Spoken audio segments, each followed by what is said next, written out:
skyscrapers, casinos, government buildings,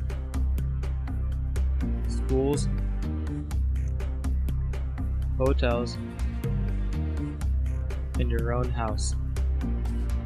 The buildings and facilities we rely on for shelter, services, and entertainment.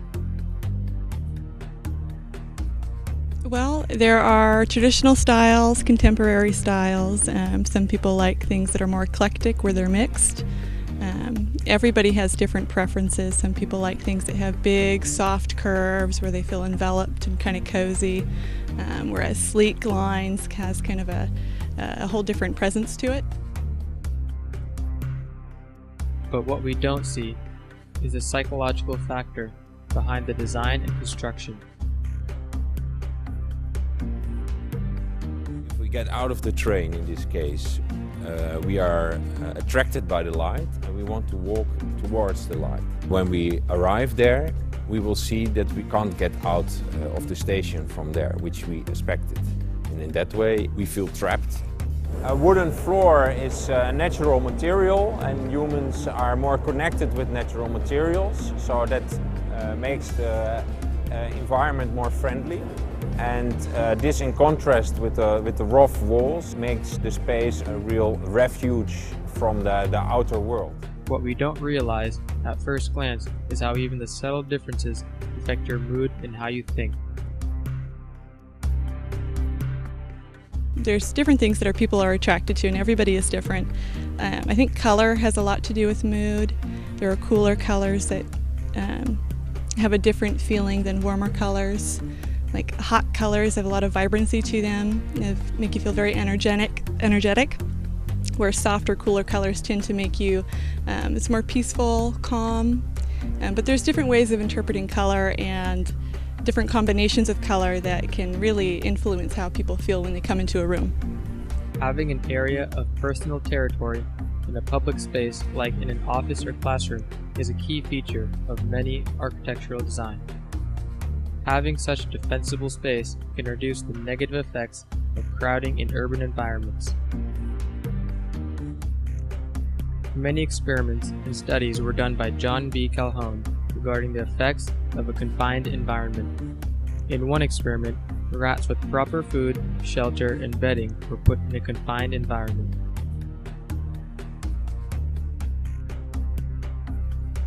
Under these circumstances, the males became very aggressive, some exclusively homosexual, while others became pansexual and hypersexual, seeking every chance to mount any rat they encountered. As a result, mating behaviors were upset, with an increase in infant mortalities, with parents failing to provide proper nests, thoughtlessly ditching their young, and even attacking them. Infant mortality rose as high as 96% in certain sections.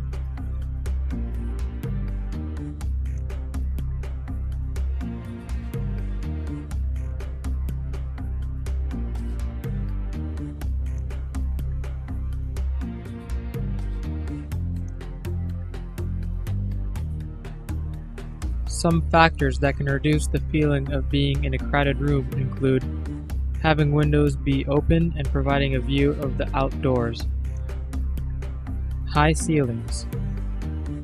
Square rooms feel less crowded than rectangular ones. Using partitions to create smaller, personalized space.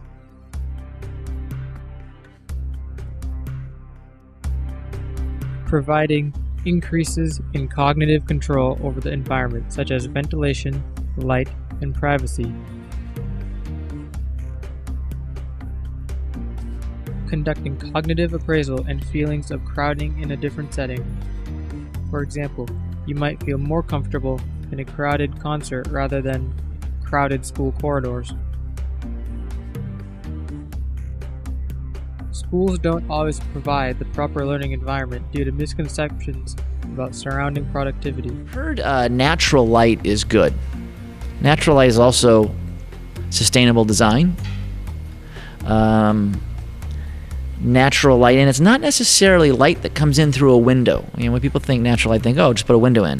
It's natural light that comes in through either a skylight or is diffused in, or lights that are up at the top So again, people aren't distracted by a window that's at the 5-foot elevation where they can see out and are distracted by things going by, but natural light where you have the windows at the top that allow that natural light in but don't serve as a distraction because people can't see outside objects going by. Well, I think that falls in line with color too. I think a calm setting, somewhere where you feel comfortable, something that's more neutral where you don't have a whole lot of real vibrant distractions, something that's more harmonious so that you can feel relaxed and you can concentrate. The acoustics, I can tell firsthand, the acoustics in this room are horrible and it's distracting. And the Eureka Union School District has actually done some studies or referred to some studies. They've installed microphone systems with speakers in all their classrooms because it enables all students to hear throughout the classroom, keeps their attention better. So the acoustics of the room, I would say, we're going to retrofit this room either with speakers and possibly some acoustic panels to help with the teaching in this room.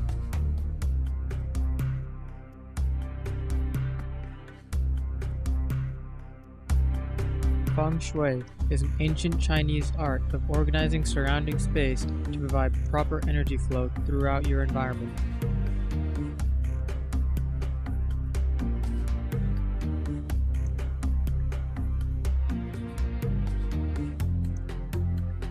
Well, Feng Shui is kind of its own school of study. There's a lot of superstition behind it,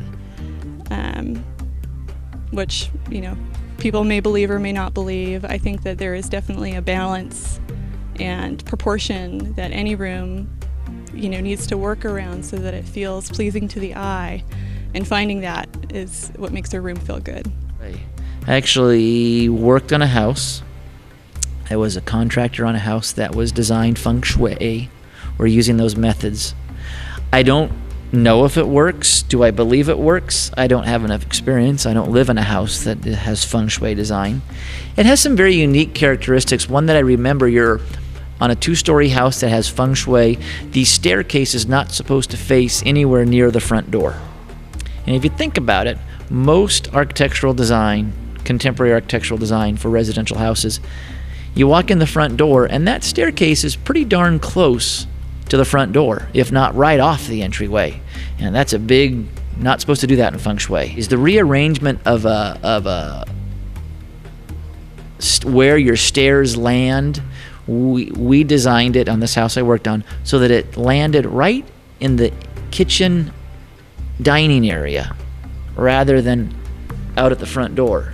Because you think about all the bedrooms are upstairs, and where you end going into the kitchen, that's your major traffic flow in a house. Upstairs, in the bedrooms, come downstairs to eat. Go back upstairs to go to bed, come back downstairs the next morning to eat. So it made a lot of sense, and that was the one Feng Shui item in a house that I remember. Whether or not the spirits entered the house or not, and went upstairs, that attention to detail was something that I went, that's pretty cool.